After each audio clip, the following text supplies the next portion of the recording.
L'arthrose, un mot qu'on entend souvent et pourtant une maladie qu'on comprend rarement bien. On la décrit parfois comme une simple usure du cartilage, une fatalité liée à l'âge. Mais en réalité, l'arthrose, c'est bien plus que ça.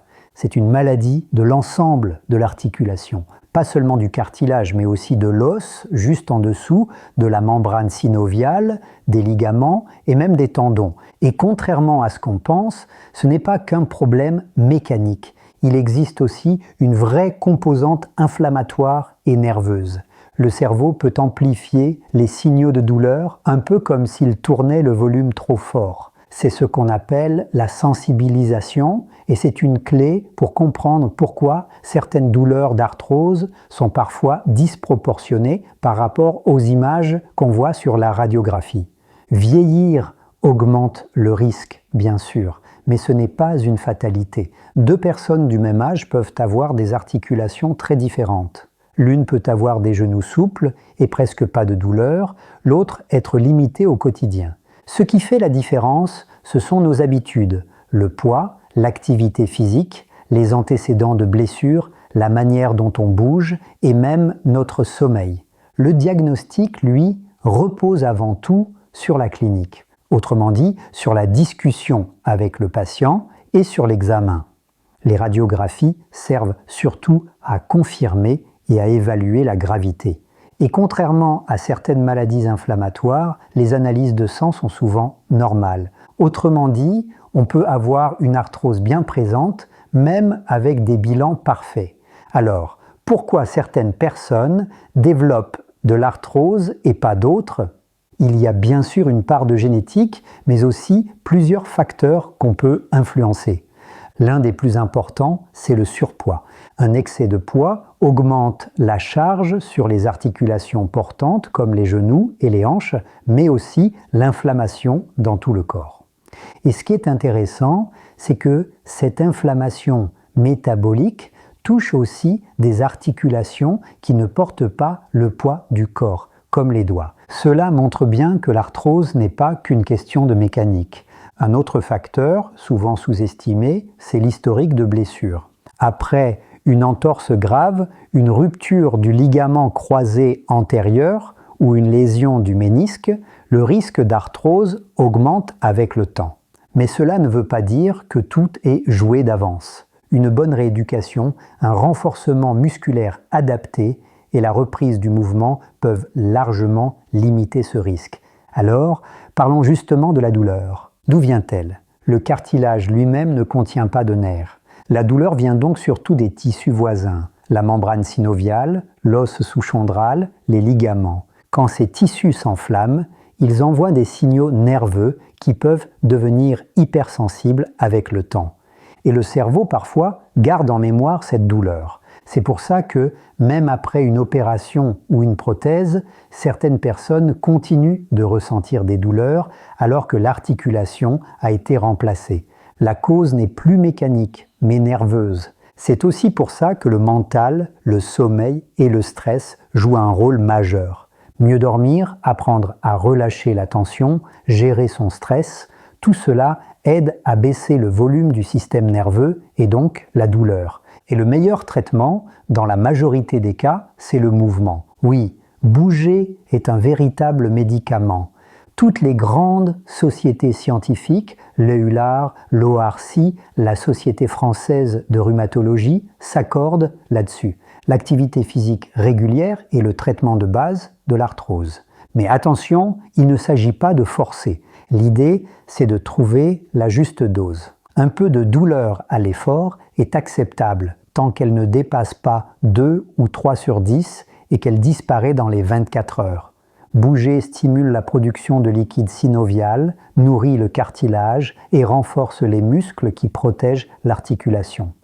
Une étude célèbre a suivi des centaines de personnes souffrant d'arthrose du genou. Elle a montré qu'à partir d'environ 6000 pas par jour, les participants avaient moins de limitations fonctionnelles 2 ans plus tard. Cela ne veut pas dire que 6000 pas empêchent la progression de la maladie, mais que c'est un repère de mouvement suffisant pour conserver la fonction. Et dans le fond, c'est ça l'objectif, bouger pour continuer à bouger. L'inactivité, au contraire, est délétère. Quand on ne bouge plus pendant plusieurs semaines, la composition du cartilage change. Les IRM le montrent, les tissus deviennent moins hydratés, moins denses, plus fragiles. Autrement dit, l'immobilisation aggrave le problème qu'on voulait éviter. Et contrairement à une idée reçue, la course à pied n'est pas forcément mauvaise. Les études montrent même que la course de loisir à rythme modéré pourrait protéger les genoux en renforçant le cartilage et les muscles. Le risque augmente surtout chez les coureurs de compétition ou ceux qui enchaînent les blessures. La clé, c'est la progressivité et la technique. Alors, comment bouger intelligemment quand on a de l'arthrose ? Voici un plan simple sur 4 semaines. Les 2 premières semaines, on commence par 3 à 4 sorties de marche actives de 20 à 30 minutes. On y ajoute quelques exercices faciles à la maison, le pont fessier, les montées de chaise lente ou la montée de marche contrôlée.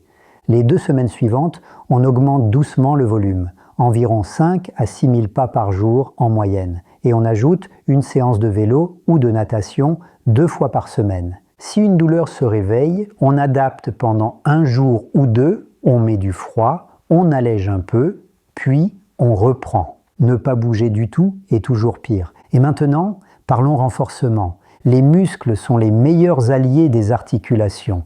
Un quadriceps fort, c'est un genou plus stable, mieux protégé et souvent moins douloureux.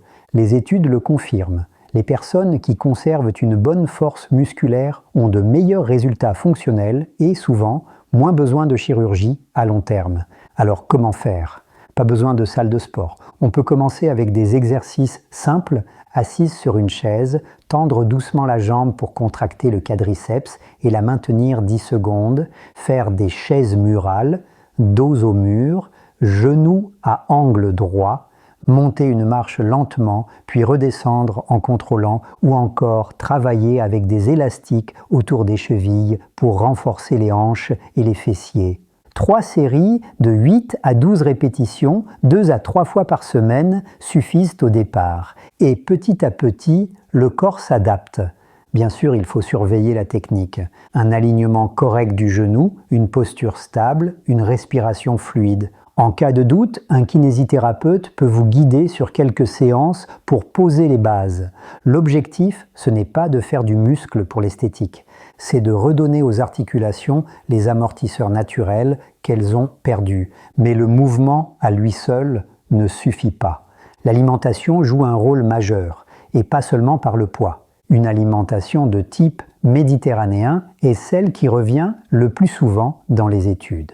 Elle n'est pas restrictive, elle est variée, colorée et surtout, elle nourrit les tissus sans provoquer d'inflammation. Concrètement, cela veut dire beaucoup de fruits et de légumes chaque jour, des légumineuses plusieurs fois par semaine, lentilles, pois chiches, haricots, des poissons gras 2 fois par semaine, sardines, maquereaux, saumon et des huiles riches en oméga 3 comme le colza ou le lin.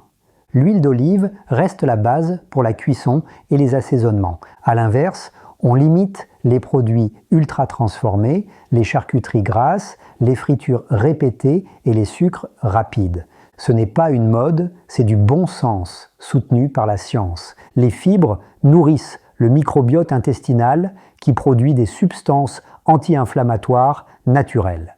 Les oméga 3 participent à la régulation de l'inflammation et même une perte de 2 à 3 kg peut déjà diminuer les douleurs articulaires de manière significative.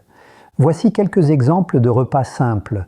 Au petit déjeuner, un yaourt nature avec des flocons d'avoine, des fruits frais et une cuillère de graines de lin moulues. Au déjeuner, une salade de pois chiches avec des sardines, des légumes croquants et une vinaigrette colza-olive. Et le soir, des lentilles corail avec des légumes, du poulet ou du tofu et un fruit entier en dessert. Simple, accessible et efficace. Chez les femmes, la période de la ménopause peut accentuer les symptômes de l'arthrose. Les changements hormonaux peuvent influencer la douleur et l'inflammation. Mais là encore, bouger, renforcer, bien dormir et adopter une alimentation anti-inflammatoire aide beaucoup à traverser cette étape. Et les compléments, alors? Le marché regorge de promesses, collagène, curcuma, probiotiques, mais que disent vraiment les données scientifiques? Pour le collagène, les méta-analyses les plus récentes montrent parfois de petits effets positifs sur la douleur et la fonction, mais la qualité des études reste inégale. La conclusion la plus honnête, c'est que l'efficacité est incertaine. Si c'est bien toléré, pourquoi pas, mais ce n'est pas une priorité. Les effets du mouvement, de l'alimentation et du renforcement sont, eux, bien mieux établis. Pour les probiotiques, les données sont encore émergentes. Quelques souches spécifiques semblent prometteuses, mais rien n'est validé à grande échelle pour l'arthrose. Les guides de pratique ne les recommandent pas pour le moment. Et pour le curcuma, les résultats sont partagés. Certaines études montrent un effet sur la douleur, d'autres non. Mais surtout, il faut faire attention à la sécurité. Plusieurs cas d'atteinte du foie ont été signalés chez des personnes qui consommaient des compléments concentrés en curcumine. Les autorités sanitaires, en France comme au Royaume-Uni, ont publié des mises en garde. Donc, prudence, surtout avec les produits dosés ou combinés à des extraits de poivre. Si vous voulez essayer, faites-le avec votre médecin à dose raisonnable et jamais en substitution des traitements validés. Et justement, parlons de ces traitements. Les médicaments ont leur place, mais pas en première ligne. Les antalgiques et anti-inflammatoires sont utiles pendant les poussées douloureuses pour permettre de continuer à bouger. Les infiltrations peuvent aussi aider à franchir un cap difficile. Mais ce sont des outils temporaires. Le vrai traitement de fond, c'est la combinaison activité physique, renforcement musculaire, alimentation adaptée, gestion du stress et sommeil réparateur. Et parfois, malgré tout, la douleur reste importante, la mobilité se dégrade et la prothèse devient une option. Il ne faut pas la diaboliser, les résultats sont souvent excellents, mais là encore, une rééducation progressive et un bon renforcement avant et après l'opération font toute la différence. Et il faut savoir que même après une prothèse, certaines douleurs peuvent persister à cause de la sensibilisation nerveuse. C'est pourquoi une approche globale reste toujours nécessaire. Alors, pour résumer tout ce qu'on vient de voir, voici les 6 points essentiels à retenir. 1. L'arthrose est une maladie de toute l'articulation et la douleur est modulée par le système nerveux. 2. Bouger régulièrement, environ 6000 pas par jour, est un bon repère pour maintenir la fonction sans que ce soit un seuil magique. 3. Renforcer les muscles, en particulier le quadriceps, les fessiers et les ischios, protège les articulations. 4. Adopter une alimentation méditerranéenne riche en végétaux, en légumineuses, en poissons gras et en bonnes huiles diminue l'inflammation globale. 5. Chaque kilo de poids perdu compte. Et 6. Les compléments comme le collagène, le curcuma ou les probiotiques ne remplacent pas les fondations. Bouger, manger mieux, dormir et gérer le stress. Si on devait condenser tout cela en une phrase, ce serait peut-être celle-ci. Le mouvement bien dosé est le meilleur médicament de l'arthrose. Alors commencez doucement, marchez un peu chaque jour, ajoutez quelques exercices de renforcement, faites des repas plus simples, plus vrais, plus colorés et notez vos progrès. La douleur ne disparaît pas du jour au lendemain, mais elle devient gérable et la vie redevient plus large. Souvenez-vous, votre corps n'est pas cassé. Il a juste besoin d'être rééduqué, stimulé, respecté.